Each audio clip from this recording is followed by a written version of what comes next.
Será que o burnout é o novo normal e veio para ficar?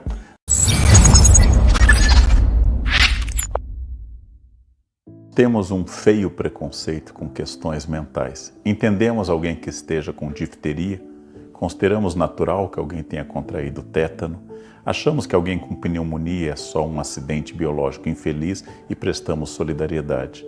Mas somos muito preconceituosos com depressão, com burnout, com bipolaridade, com síndromes de pânico, como se tais características fossem escolhas das pessoas ou falta do que fazer. É preciso superar esse preconceito. A realidade do mundo contemporâneo revelou que as doenças mentais não apenas estão presentes, mas elas são responsáveis por uma diminuição da expectativa de vida.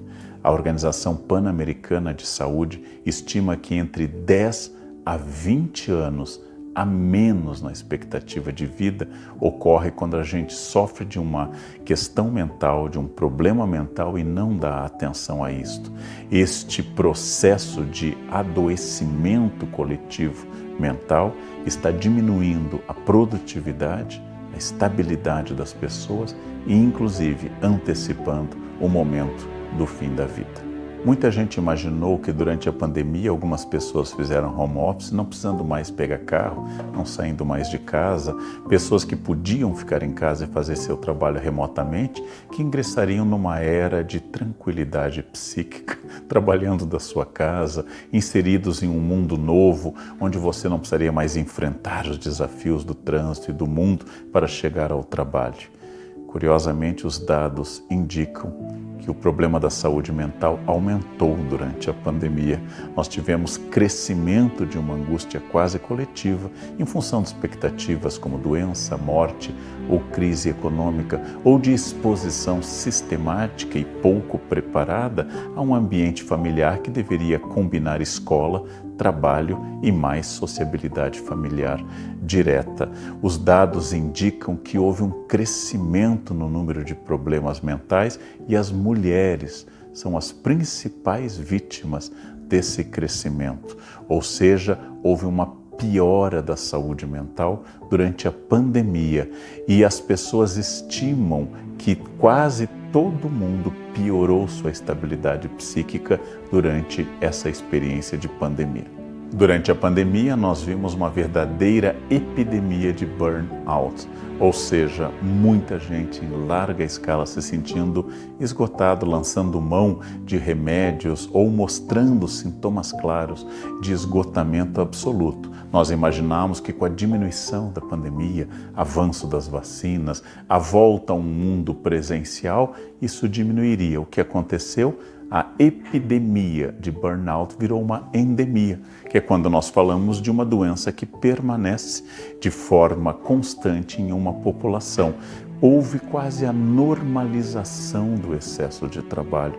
Nós passamos a conviver com esse tempo estendido de 24 horas em que eu sou acessado pelas redes sociais, pelas formas de comunicação, pelo trabalho, como se eu estivesse trabalhando o dia inteiro. Até quando uma pessoa está no banheiro, ela está respondendo mensagens do seu chefe e dos seus colegas. Essa incapacidade de desligar tornou o burnout um companheiro cotidiano, alguém que vem para casa, vai para a cama e acompanha para o trabalho.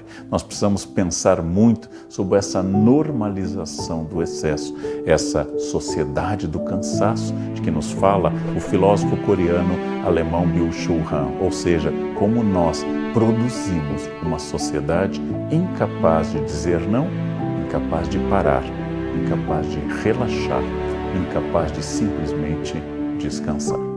No mundo pós-pandemia, muitas pessoas decidiram rever suas prioridades, olhar mais para si. Trata-se de quase um privilégio daquelas pessoas que podem gerenciar sua carreira, gerenciar sua existência de uma forma um pouco mais autônoma. Mas isto revela também uma gama nova de exigências sobre a empresa. Ou seja, eu não quero apenas trabalhar para sobreviver, eu quero que minha empresa, por exemplo, estimule o pertencimento através de coisas positivas, que eu me sinta parte de uma equipe.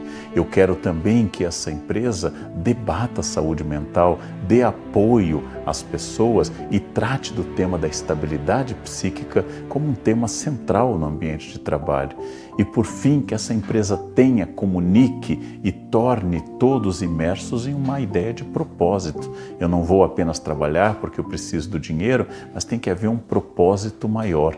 As empresas estão sendo pressionadas para redefinirem o seu ambiente de trabalho, suas metas, a questão da saúde mental, propósito e pertencimento, para que não exista um abandono a partir de valores cada vez mais fortes.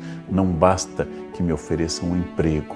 O emprego deve vir acompanhado de um projeto que contenha estabilidade, princípios positivos, propósito, pertencimento. Este sentimento de que a empresa não seja apenas salário ou ocupe apenas um espaço de necessidade, ele é mais forte ainda na geração Z, que são aquelas pessoas nascidas a partir da década final do século XX, essas pessoas que têm agora algo como por volta de 30 anos, um pouco mais, um pouco menos. Essa geração Z, mas contamina outras gerações, querem um envolvimento maior. Muitos da geração Z praticaram o que nós chamamos de Great Resignation, ou seja, um abandono dos empregos, porque não querem mais um lugar para ficar para sempre. E agora, no mundo que sai do período mais grave da pandemia, nós temos que achar estratégias para atrair de volta e manter esses talentos. Trazer de volta para o ambiente corporativo pessoas que decidiram estar fora desse ambiente e manter essas pessoas em uma carreira que envolva uma questão pessoal. Definitivamente, apenas o salário pode atrair muita gente, mas não é suficiente para reter grandes talentos e pessoas criativas. Nós temos que entender saúde mental como algo que beneficia não apenas o indivíduo colaborador, não apenas aquele que pode perder sua saúde mental, mas a própria corporação, a própria empresa. A Organização Mundial de Saúde estabeleceu que saúde mental não é apenas uma questão de saúde individual, mas é também uma questão de desenvolvimento econômico, ou seja, se eu tratar com seriedade a questão da saúde mental, perder o tabu sobre esse campo, ser mais compreensivo e empático com a questão da saúde mental, eu não apenas terei funcionários mais eficazes, mas isso fará também um bem imenso à própria empresa, que vai crescer levando em conta também a fragilidade psíquica das pessoas. Isto é, entender saúde mental agora, não apenas no sorriso das pessoas, mas na planilha Excel da própria empresa. Será possível, na segunda década do século XXI, resgatar o conceito grego de ataraxia, de equilíbrio, de paz e harmonia com o ambiente? Será possível pegar essa questão clássica da filosofia grega e traduzir em um ambiente urbano, produtivo, com metas e profundamente instável, que é o nosso mundo de hoje? Talvez não seja o ideal e nem possível, mas se eu colocar como meta que essa ataraxia, esse equilíbrio, seja a minha questão, o meu foco lá na frente, eu talvez não produza o paraíso, mas eu vou evitar, ao menos vou evitar o inferno.